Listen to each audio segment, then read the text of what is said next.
अगर आप भी इंडिया में बिजनेस करने की सोच रहे हैं और आपको ये नहीं पता कि आपको क्या एंटिटी बनानी है, क्या कंपनी बनानी है जिसमें कंप्लाइंस कम हो और आप अपना बिजनेस भी स्टार्ट कर सके, तो मैं आपको बताता हूँ आपके पास क्या क्या ऑप्शन है जिसके अंदर आप कंपनी इनकॉर्पोरेट कर सकते हैं। सबसे पहला, प्रोप्राइटरशिप फर्म। प्रोप्राइटरशिप फर्म का मतलब होता है एक सिंगल पर्सन जो अपनी एक company as a proprietor registered करता है और उसके अंदर वो एक जीएसटी रजिस्ट्रेशन लेता है और उसकी कंपनी रजिस्टर्ड हो जाती है।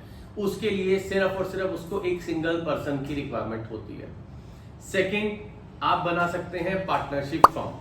पार्टनरशिप फर्म के लिए मिनिमम 2 लोगों की रिक्वायरमेंट होती है और पार्टनरशिप फर्म या तो आप रजिस्ट्रार ऑफिस में जाके रजिस्टर्ड करवा सकते हैं या फिर आप चाहें तो इसको पब्लिक नोटरी से भी रजिस्टर्ड करा सकते हैं और 200 रुपए का स्टैम्प पेपर लगेगा और आप दोनों पार्टनर्स की इसमें कैपिटल इंट्रोड्यूस हो जाएगी, कौन कौन कितना कितना पैसा लगा रहा है और कितनी कितनी उसकी शेयर होल्डिंग है और कितना उसका पार्टनरशिप इंटरेस्ट है और कौन क्या क्या काम करेगा, उसके अंदर फर्म का नाम क्या होगा, सब कुछ उसके अंदर मेंशन होगा।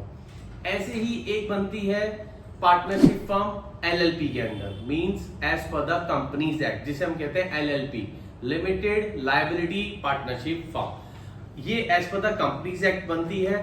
इसके अंदर आपको मिनिमम 2 पार्टनर्स चाहिए होते हैं और उनका आपको डिन नंबर लेना पड़ता है as per the companies act, ठीक है। इसके बाद जब आपका वो डिन नंबर आ जाता है फिर आपको कंपनी का नाम अप्लाई करना पड़ता है आरओसी के अंदर, रजिस्ट्रार ऑफ कॉर्पोरेट अफेयर्स, जहां पे आपकी एलएलपी रजिस्टर्ड होगी। फिर उसके बाद आप कंपनी का एलएलपी एग्रीमेंट बनाते हैं, लाइक जैसे आपने पार्टनरशिप फर्म वहां बनाई थी तो यहाँ पे आप लोग अपना एक एग्रीमेंट बनाते हैं, ठीक है। फिर आपकी कंपनी रजिस्टर्ड हो जाती है जिसे हम कहते हैं एलएलपी, फिर उसके एनुअल कंप्लायंसेस हैं, ओके। इसके बाद आपका 4th पार्ट आता है private limited company. Private limited company क्या होती है? इसके लिए मिनिमम आपको 2 डायरेक्टर्स चाहिए और 1 लाख की शेयर कैपिटल चाहिए। इसमें मिनिमम 2 ही शेयर होल्डर चाहिए। तो 2 शेयर होल्डर का मतलब होता है कि जैसे अगर आपकी 1 लाख की शेयर कैपिटल है तो अब उनके शेयर्स आपने सुने होंगे, मार्केट में शेयर्स होते हैं 10% भी, तो आपके ऊपर डिपेंड है, आप किसी को 50-50 भी ले सकते हो, आप लोग 20-20 भी ले सकते हो। और ये 2 लोग आप अपने फैमिली के मेंबर्स भी हो सकते हो, भाई भी हो सकते हो, दोस्त भी हो सकते हो, हस्बैंड वाइफ भी हो सकते हो, माँ बेटा, हस्बैंड वाइफ, कोई भी हो सकता है, ऐसी कोई रिस्ट्रिक्शंस नहीं है। इसके लिए आपको मिनिमम 2 लोगों के डिन नंबर लेने पड़ेंगे। फिर उसके बाद कंपनी का आपको नेम अप्लाई करना पड़ता है। जब कंपनी का नेम अप्रूवल आ जाता है फिर आप लोग कंपनी के इनकॉर्पोरेशन फॉर्म भरते हो और आपको गवर्नमेंट की स्टैंप ड्यूटी पे करनी होती है, जो रजिस्ट्रेशन जो आपने 1 लाख फीस रखी है उसकी होती है। उसके बाद आपकी कंपनी होती है limited company, means public limited company. इसके लिए आपको मिनिमम 3 डायरेक्टर्स चाहिए और 7 शेयर होल्डर्स चाहिए। अब जब ये 3 डायरेक्टर्स होते हैं, तीनों के डिन नंबर आएंगे, 7 शेयर होल्डर्स के अंदर इनकी कैपिटल बटेगी, बट इसके लिए मिनिमम शेयर कैपिटल 5 लाख रुपए चाहिए होती है, ठीक है।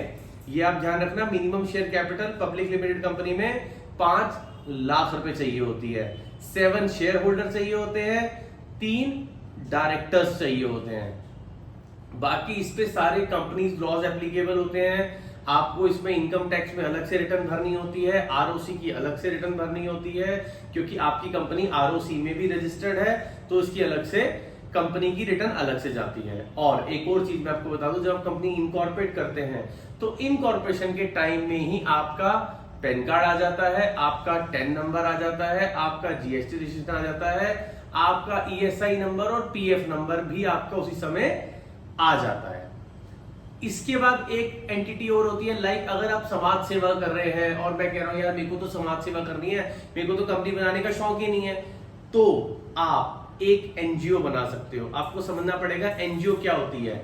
Non government organisation. Non government organisation जैसे कि लाइक आपने समझ लो एक एनजीओ बनाई, उसका नाम सिलेक्ट किया और उसको आपने एक रजिस्ट्रार ऑफिस में जाके रजिस्टर्ड करा दिया, मींस एसडीएम के पास। एक होती है ट्रस्ट, ठीक है। ट्रस्ट आपकी रजिस्ट्रार के पास रजिस्टर्ड होती है और जो सोसाइटी होती है वो आपकी एसडीएम के पास रजिस्टर्ड होती है। ट्रस्ट के लिए मिनिमम आपको एक ट्रस्टी और एक सेक्रेटरी चाहिए होता है। सोसाइटी के अंदर मिनिमम आपको 7 मेंबर चाहिए होते हैं, ठीक है। सोसाइटी 2 तरीके से रजिस्टर्ड होती है, एक स्टेट लेवल पे, एक नेशनल लेवल पे। अगर आप नेशनल लेवल पे बना रहे हैं तो आपको 8 अलग अलग स्टेट्स के अलग अलग लोग चाहिए, और अगर आप स्टेट लेवल पे बना रहे हो तो आपको 7 एक ही स्टेट के लोग चलेंगे, तो भी आपकी सोसाइटी बन जाएगी। ठीक है, अगर आप चाहते हो कि नहीं मुझे बहुत बड़े लेवल पे काम करना है, बहुत अच्छे से काम करना है, तो आपको एक सेक्शन 8 कंपनी होती है, जैसे आपने सुना होगा कि पार्टनरशिप फर्म एज पर द कंपनीज एक्ट रजिस्टर्ड होगी, जिसे हमने एलएलपी का नाम दे दिया, ऐसे ही एक सेक्शन 8 कंपनी होती है। सेक्शन 8 कंपनी एक एनजीओ होती है जो as per the companies act registered होती है। इसके लिए भी मिनिमम आपको 2 ही पर्सन चाहिए होते हैं। ये नेशनल लेवल पे बनती है, इसका भी नेम अप्रूवल पूरा आरओसी से आता है, डिजिटल सिग्नेचर्स बनते हैं, इसकी भी पूरी बैलेंस शीट जाती है, इसके भी सारे डॉक्यूमेंट जाते हैं। तो आपको ये सारे प्रोसेस समझ आ गए कि आपको कौन कौन सी कंपनी बना के आप क्या क्या काम कर सकते हैं। बट अगर आप कोई छोटा काम कर रहे हैं तो मेरा सजेशन ये है कि आप इनिशियल स्टार्टिंग कर रहे हैं तो आप एक प्रोप्राइटरशिप फर्म से भी स्टार्ट कर सकते हैं, या फिर नॉर्मल पार्टनरशिप फर्म बना के भी काम स्टार्ट कर सकते हैं।